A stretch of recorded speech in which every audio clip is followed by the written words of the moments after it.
Pada Selasa 30 Agustus 2022, Polri akan menggelar rekonstruksi kasus pembunuhan berencana Brigadir J. Rencananya kelima tersangka akan dihadirkan dalam agenda tersebut.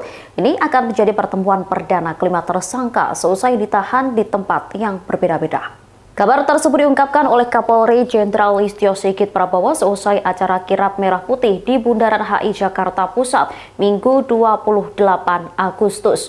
Jenderal Sigit berjanji akan transparan dalam menggelar rekonstruksi kasus pembunuhan berencana Brigadir J. Namun Kapolri tidak menjelaskan secara detail terkait jumlah adegan yang bakal diperagakan para tersangka saat rekonstruksi. Sebelumnya, Kadif Humas Polri Irjen Deddy Prasetyo mengatakan 5 tersangka bakal dihadirkan dalam rekonstruksi kasus pembunuhan berencana Brigadir J. Kelima tersangka itu adalah Barada Richard Eliezer, Irjen Verdi Sambo, Bribka Riki Rizal, Kuat Maruf, dan Putri Chandrawati. Selain itu, Jaksa Penuntut Umum, Komnas HAM, dan Kompolnas juga akan hadir saat rekonstruksi. Dengan menghadirkan 5 tersangka, ini menjadi pertemuan perdana mereka. Namun apakah Baradae bersedia hadir atau tidak? Polisi belum memberi jawaban.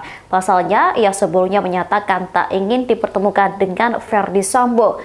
Menanggapi hal itu, mantan Kapolda Jawa Barat Anton Carlian menyarankan agar pertemuan tersebut jangan dipaksakan apabila Baradae masih tetap pada keinginannya. Disebutnya penyidik perlu melihat keadaan psikologis Baradae. Apabila memang Baradae takut, maka pertemuan itu tak bisa dipaksakan. Menurutnya, kondisi tersebut dapat membuat Richard merasa gugup sehingga mengganggu jalannya rekonstruksi di Duren 3.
Terima kasih sudah nonton.